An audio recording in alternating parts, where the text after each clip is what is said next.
नीला लग गया है तो रंग लग गया है, मगर वो रंग कौन सा लगा है वो एक डिकोड करने वाली चीज़ है, समझने वाली चीज़ है। ठीक। कि वो है क्या बेसिकली, कि वो रंग करेगा क्या। अगर सही। नीला ख्वाब में नज़र आ जाए तो फिर वो उसका मतलब ये कि कोई अच्छी चीज़ होने जा रही है वेल्थ वाइज।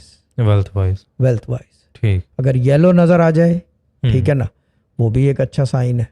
सही। रेड नज़र आ जाए, अगर पढ़ने पढ़ाने वाला आदमी है, यानी कि इल्म की तरफ तकद्दो और जुस्तजू और क्या है वो वर्ड्स जो कॉम्प्लेक्स टू वर्ड्स है, सियासी मतलब कि वो मंजिलें तय और इस तरह की स्टोरियाँ जो स्टोरियों वाले इल्म जो है ना, स्टोरियों वाला चक्कर है, तो क्या कहते हैं उसमें लाल नज़र आ जाए तो इसका मतलब ये कि वो परवाज हो रही है। सही।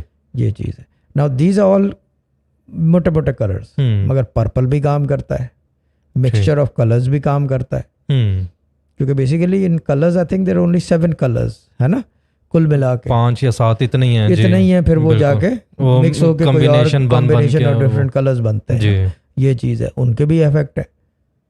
ठीक। क्योंकि 1 को 2 में मिला दो 3 बन जाता है, 3 को 2 में मिला दो 5 बन जाता है, 5 को 1 में मिला दो तो 6 बन जाता है। तो मतलब प्राइमरी की अलग वो है और मिलाने के बाद वो अलग है, क्योंकि 2-3 रंग मिल जाएंगे ना फिर जी। लेकिन ख्वाब में और अगर गाइडेंस में, if one is intuitive and he can foresee things or he's got some sort of intuition, या ये कि कोई information cell है उसका from somewhere, ठीक है ना, so then what will happen is कि he'll get an inclination कि yes this is gonna happen,